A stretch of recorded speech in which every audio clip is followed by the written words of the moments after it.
നിങ്ങളുടെ ജീവിതത്തിലെ ഏറ്റവും മോശ സമയമാണ് ഇനി വരാൻ പോകുന്നത്. ഒരുപാട് അപമാനങ്ങളും അവഹേളനങ്ങളും ഒക്കെ സഹിക്കേണ്ടി വരും. എന്താണ് അനുമോളുടെ പ്രശ്നം?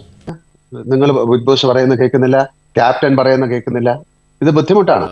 അത് അന്നത്തെ ചോരത്തിളപ്പിന് ഇപ്പൊ എന്ത് ചോര തണുത്തു പോയാ? തണുത്ത് മരവിച്ചു എന്ന് പറയുന്നതാവും ശരി. എന്തെങ്കിലും ഒരു ഗെയിമിൽ പങ്കെടുക്കുന്നില്ല, അത് ഞാൻ ചെയ്യില്ല, ഞാൻ ആര് പറഞ്ഞാലും ചെയ്യില്ല, ബിഗ് ബോസ് പറയണം. അങ്ങനെ ബിഗ് ബോസ് നിങ്ങളുടെ ഓരോ കാര്യം നോക്കാൻ വേണ്ടി വന്നതല്ല. ഞങ്ങളൊരു ഷോ ചെയ്യാണ്, മര്യാദയ്ക്ക് ഒന്ന് കളിക്കാമെങ്കിൽ കളിപ്പിക്കാം. നിങ്ങൾ സംസാരിക്കുന്ന ഭാഷ എന്തൊക്കെയാണ് പറയണത്? വീട്ടിലിരിക്കുന്ന ആൾക്കാരെ പറയുന്നു, അയാൾ നശിച്ചു പോണേന്ന് പറയുന്നു, പോടാ പൊടി എന്നുള്ളതല്ലാതെ വേറെ ഒരു കാര്യമില്ല. വളരെ മോശമായിട്ടാണ് സംസാരിക്കണത്. ഇനി തോന്നിയാസം പറഞ്ഞു നടന്നാലുണ്ടല്ലോ നാട്ടിലടിച്ചാൻ സൂപ്പാക്കും. അതെ സാറേ, ഞങ്ങൾ വഴക്കാം. തന്നെ മൂച്ചേട്ടെ ഞാൻ എന്നെ മാത്രമാണ് ടാർഗറ്റ് ചെയ്ത് എപ്പോഴും. അതെ, ഒരു ഗെയിം അല്ലേ എന്റെ കുട്ടി, നിങ്ങൾക്ക് അറിയാമല്ലോ, ഒരു ഗെയിം കളിക്കാൻ പറ്റുന്നല്ലേ. നിനക്ക് പറ്റൂലേ, കളഞ്ഞിട്ട് പോടേ, കുറെ സമയമായിട്ട് കളിയാ. ടാർഗറ്റ് ചെയ്യും, അതാണ്. ഇതൊരു മൈൻഡ് ഗെയിമാണ്. നിങ്ങളെ പല വിധത്തിൽ അവർ പുറത്താക്കാൻ നോക്കും. നിങ്ങളെ ശത്രു ഉള്ളത് പുറത്തല്ല, അകത്താ. അതിന് രക്ഷപ്പെടുകയല്ലേ ഗെയിം. അല്ലെങ്കിൽ പിന്നെ എന്തിനാണ്? എന്നെ കഷ്ടല്ലേ, കോമൺ സെൻസ് ഇല്ലാത്തതിന്റെ കുഴപ്പേ. അല്ലെങ്കിൽ ബുദ്ധി പറഞ്ഞു കൊടുക്കാൻ അവൻ ആരെങ്കിലും വേണ്ടേ? ആകെയുള്ള ഒരു തൊട്ടി കൂട്ടുകാരൻ. അതൊരു ഗെയിമാണ്.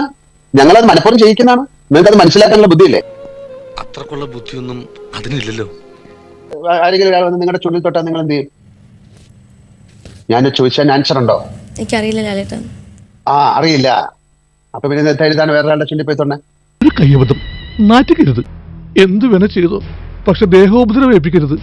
പഞ്ചഭാവോ ഗ്യാങ്ങായിട്ട് എന്നെ കളിയാക്കുന്നു, എന്നെ ഓരോന്നും അയ്യോ എന്താണ്ട് മറന്നല്ല ലാലേട്ടാ. ഞാനിവിടെ കരച്ചിൽ കാർഡ് എടുക്കുന്നു, സീരിയൽ അഭിനയമാണ്, ആക്ടിങ് ആണ്, ആക്ട്രസ് എന്ന് പറഞ്ഞ് എന്നെ കളിയാക്കാറുണ്ട്. അതൊരു സത്യം മാത്രം.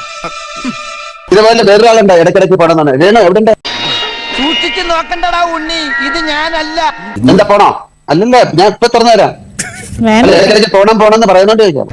വേണ്ട, കണ്ടാത്തണ്ട. എനിക്ക് പോകാനായിട്ട് താല്പര്യമില്ല സ്വന്തമായിട്ട്. അല്ല, ക്യാമറയുടെ മുമ്പിൽ ഇങ്ങനെ പോയി പറഞ്ഞുകൊണ്ടിരിക്കുന്നോണ്ട് ചോദിച്ചാ. അത് വിഷമം വരുമ്പോ പറയുന്ന ആളാലേട്ടാ. നമുക്ക് ഈ ക്യാമറയെ കൂടെ തന്നെ പിടിച്ച് അകത്തോട്ടങ്ങ് കൊണ്ടുപോവാ. എങ്കിൽ പിന്നെ നമുക്കിവിടെ വെച്ച് അന്തസ്സായിട്ട് കൈകൊടുത്ത് പിരിയാം.